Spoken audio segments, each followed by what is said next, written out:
Assalamualaikum warahmatullahi wabarakatuh. Saya Raihan Harijanto dari kelas 2 TS 4 nomor absen 23 dan dengan nomor induk mahasiswa 1931310090. Di sini saya akan melakukan perencanaan penjadwalan sebuah proyek menggunakan aplikasi MS Project dengan memperhatikan penginputan sumber daya atau resource. Oke, untuk langkah awal tentunya kita perlu untuk membuka aplikasi MS Project terlebih dahulu. Kemudian ini merupakan entrance dari aplikasi MS Project Professional. Kita klik pada blank project, kemudian kita ganti dari manual schedule menjadi auto schedule. Dan kita pergi ke project information, dan ini sudah benar. Project start date, dan Bu Eri telah menentukan bahwa project dimulai pada tanggal 1 Agustus tahun 2021. Oke. Selanjutnya kita perlu untuk mengubah working time-nya. Namun terlebih dahulu kita buat nama dari kalendernya, yaitu 7 hari kerja.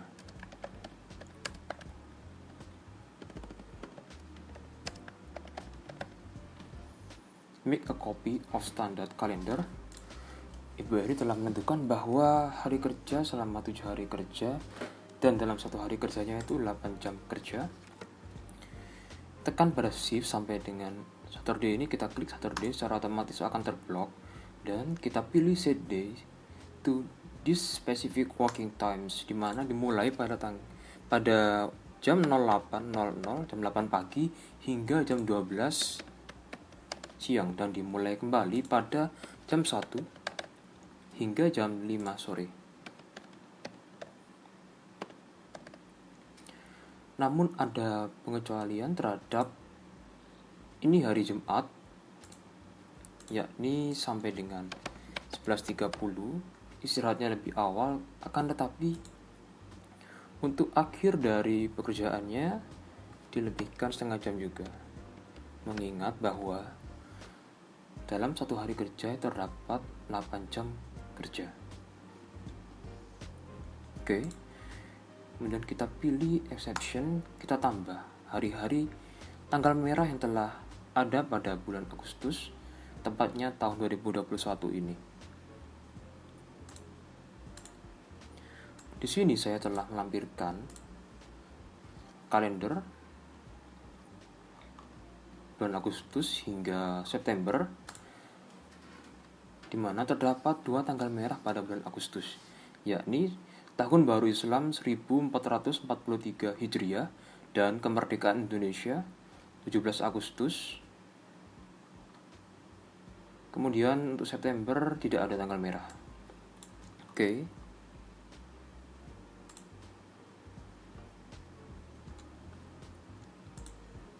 Ini kita rename Tahun Baru Islam.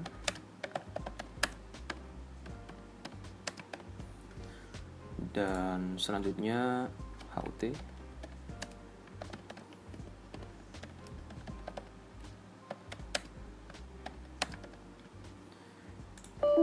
Oke. Tahun Baru Islam ini 10 Agustus.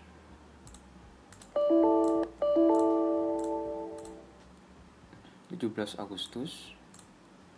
Kemudian kita pergi ke work weeks dan make sure bahwa semuanya sudah sesuai dengan ketentuan yang telah dibuat oleh Ibu Eri Cahyani. Oke. Selanjutnya kita input data yang telah diberikan. Di sini saya telah menuliskannya pada Excel. Ini merupakan uraian kegiatan hingga durasi sampai dengan jumlah pekerjanya. Kita copy saja uraian kegiatan hingga durasinya seperti ini. Oke. Kemudian input untuk predesesornya.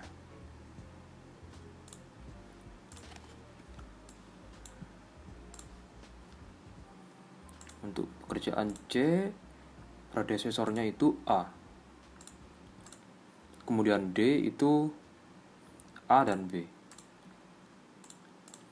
Saya menggunakan cara seperti ini karena menurut saya Dengan cara ini lebih mudah dan lebih cepat.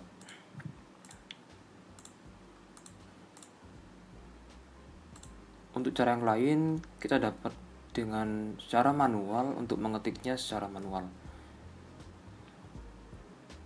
Namun saya memilih untuk cara seperti ini.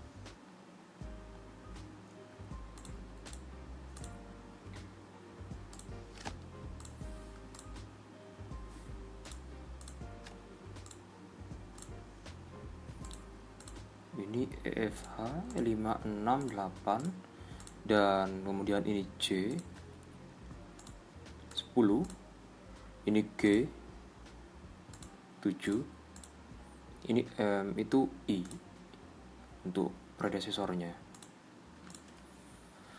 Oke, pergi ke format, klik centang pada project summary task, dan dapat bahwa pekerjaan ini memiliki durasi 34 hari. Selanjutnya pergi ke format lagi, kita centang pada critical task dan didapat critical task ini. Kemudian untuk mempermudahnya kita buat juga critical task dengan membedakan warnaan terhadap task name-nya ini. Critical task colornya ini merah disamakan dengan cat yang ada di sebelahnya. Maka didapat bahwa pekerjaan B, D, F, I, M merupakan critical task. Oke, selanjutnya kita klik pada ini, time scale, align-nya center, bottom tier-nya itu diganti dengan 1, 2, 3, 4 from start, center juga. Nah, non-working time-nya ini kalendernya sesuaikan dengan kalender yang telah kita buat tadi, 7 hari kerja. Oke. Kemudian kita klik pada format, kita buat grid lines, di mana middle tier-nya itu kita buat automatic color warna hitam, dan bottom tier-nya itu titik-titik ini dengan automatic juga warna hitam. Oke. Kemudian klik 2 kali pada daerah cat ini, kita pilih ke summary, kita custom seperti ini.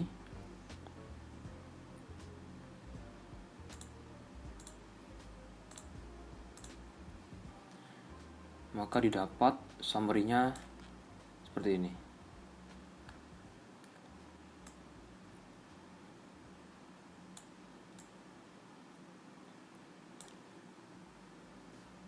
Klik pada format, kita centang juga select-nya. Select itu yang hitam-hitam ini, dan select adalah itu floats. Yang ini merupakan dari free float-nya. Yang mana free float merupakan tenggang waktu yang mempengaruhi kegiatan tersebut. Ini free float-nya. Sedangkan total float adalah total keseluruhan kegiatan dari awal hingga akhirnya. Ini merupakan total float-nya. Di sini saya centang select karena select merupakan float. Oke. Selanjutnya, ketika sudah kita buat predesesornya, critical task sudah, grid line sudah, custom terhadap summary sudah, kemudian memberi perbedaan task name yang mana critical task dengan yang bukan sudah.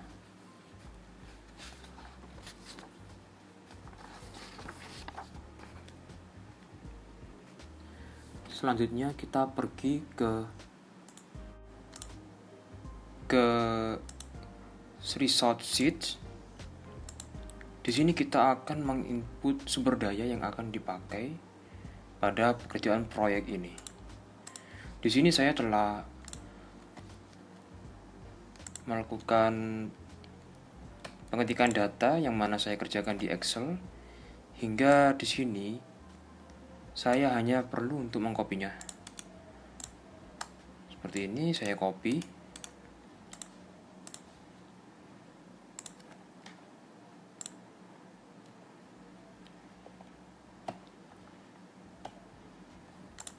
Oke. Pekerja merupakan work, benar. Kemudian tukang ini sebagai work, benar. Nah, batu bata ini kita ganti menjadi material, karena batu bata itu merupakan material dan juga semen juga material. Oke.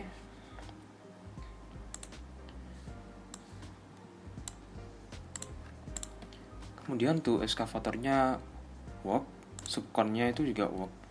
Nah, untuk materialnya di sini untuk batu bata ini saya buat notasinya itu buah, saya buat BH seperti ini.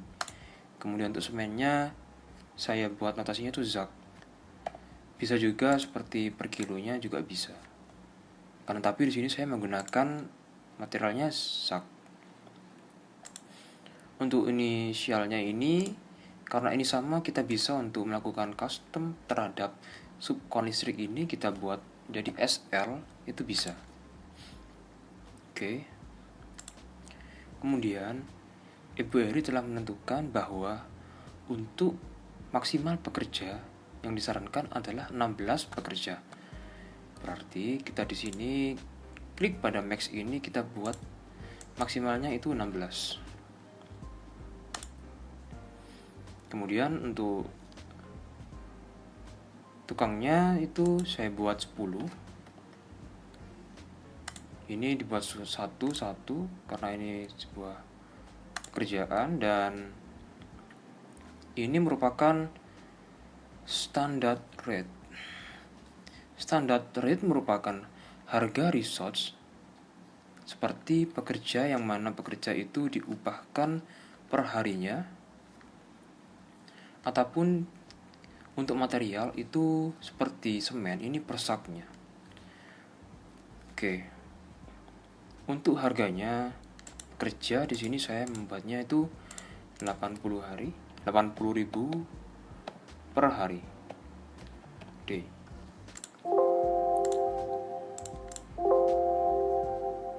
Oke.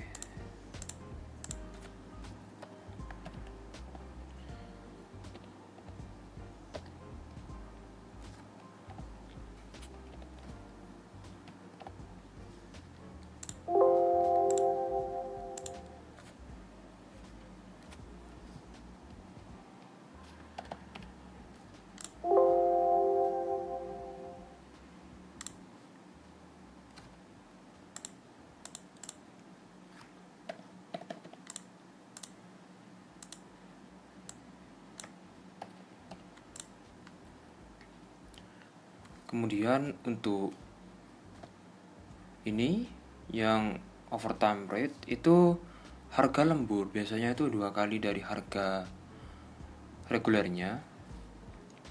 Jika kita kalikan 2 itu kan 2 kali 80 itu 160.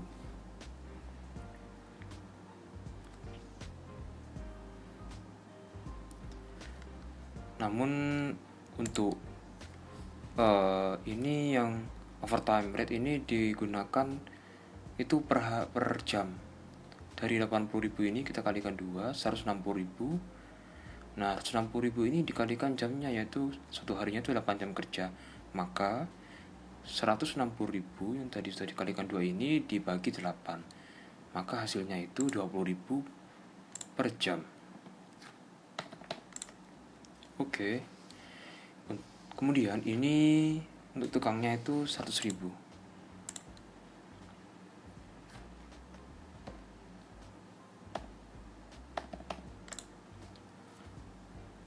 Tukangnya 100.000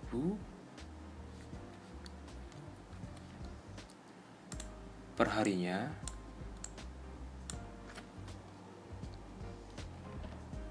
Namun untuk per jamnya itu kita buat menjadi 25.000 aja. Oke. Selanjutnya untuk batu bata dihitung dengan per buahnya.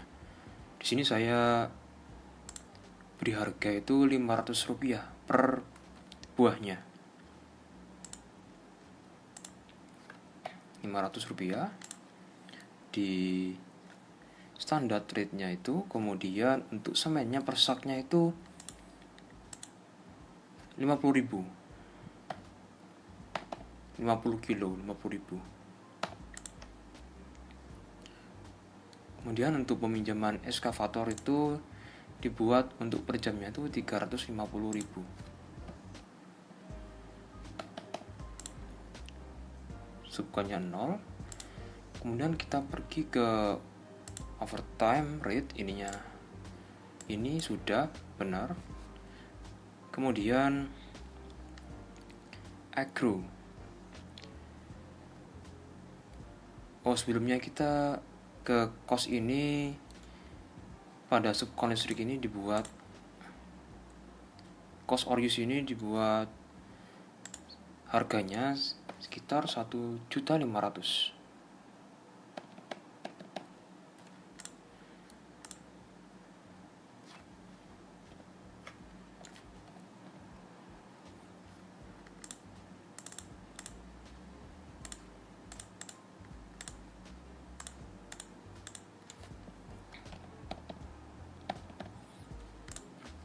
Oke. Kemudian di sini accrue. Accrue ini merupakan bagaimana kita memilih 3 pilihan dalam metode pembayarannya. Kemudian kita lihat di sini pekerja merupakan pembayarannya itu dilakukan setelah pekerjaan selesai, yaitu prorated. Ini udah benar. Begitupun juga dengan tukang. Dibayar setelah pekerjaan itu selesai, juga prorated. Namun untuk batu bata yang merupakan material, tentunya kita perlu untuk melakukan pembayaran di awal atau di muka. Kita pilih start, di mana pembayaran dilakukan pada awal proyek. Juga begitupun juga untuk material semen. Kita pilih start. Kemudian untuk eskavator, tentunya kita membayarnya itu di awal proyek, dan subkon listrik ini karena ini subkon pastinya dibayar setelah subkon ini telah menyelesaikan pekerjaannya, proyeknya. Kita pilih N. Nah, setelah itu pada base ini kita buat dan kita pilih sesuai dengan kalender yang telah kita kerjakan dan kita buat tadi di awal. Oke. Maka sudah selesai untuk penginputan dari results atau sumber dayanya seperti ini. Oke, kemudian kita pergi ke task, Gantt. Kita perlu untuk menginput data pekerja yang telah ditentukan oleh Bu Eri Cahyani. Di sini merupakan data yang telah saya kerjakan di Excel. Oke, jumlah pekerjanya tersebut seperti itu, dan kita perlu untuk menginputnya dengan cara klik, kemudian assign resource, klik pada pekerja, dan kita berikan jumlah pekerjanya di sini di unit. Untuk A itu 2 pekerja, B 4 pekerja,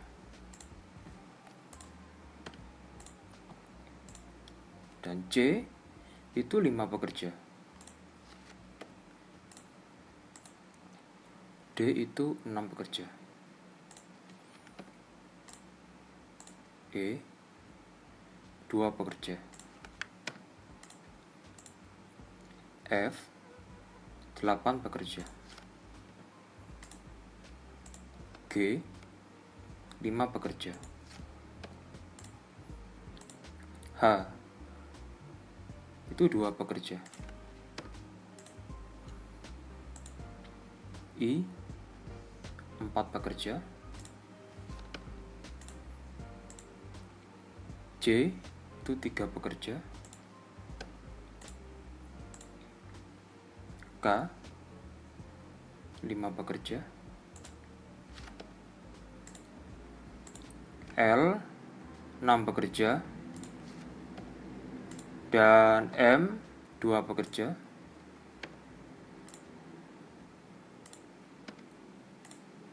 Oke.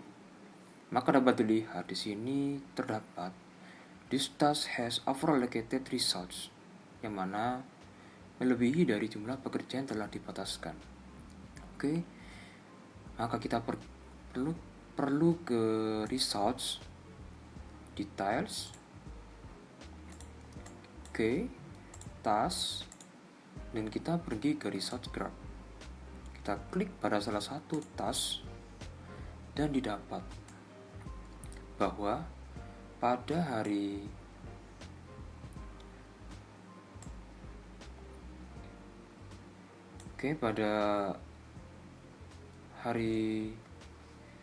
Sunday, Monday, Tuesday, Wednesday, Tuesday, Friday ini melebihi dari batas maksimal jumlah pekerja. Hal yang dapat kita lakukan adalah dengan cara mendrag ke kiri atau ke kanan dari free float-nya ini.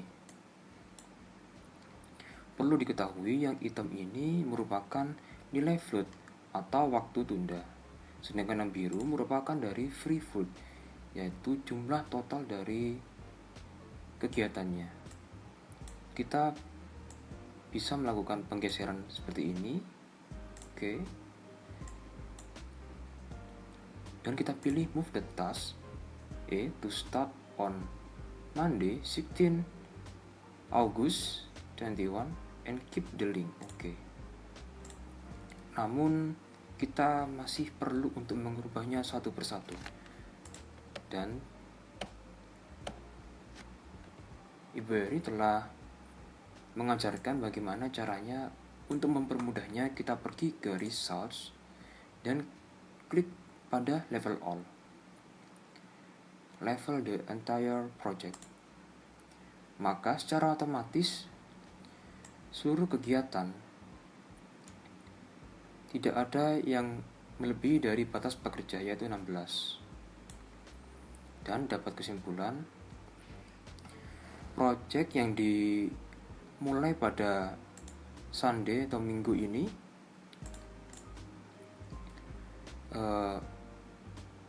tepatnya tanggal 1 bulan 8 tahun 2021 ini, yang mana durasinya 35 hari, selesai pada Saturday, Sabtu, tanggal 4 bulan 9 tahun 2021.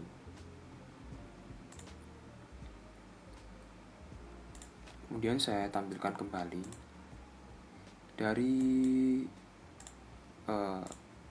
chartnya di chart graph. Oke. Baik, sekian dari saya. Kurang lebihnya mohon maaf. Terima kasih. Wassalamualaikum warahmatullahi wabarakatuh.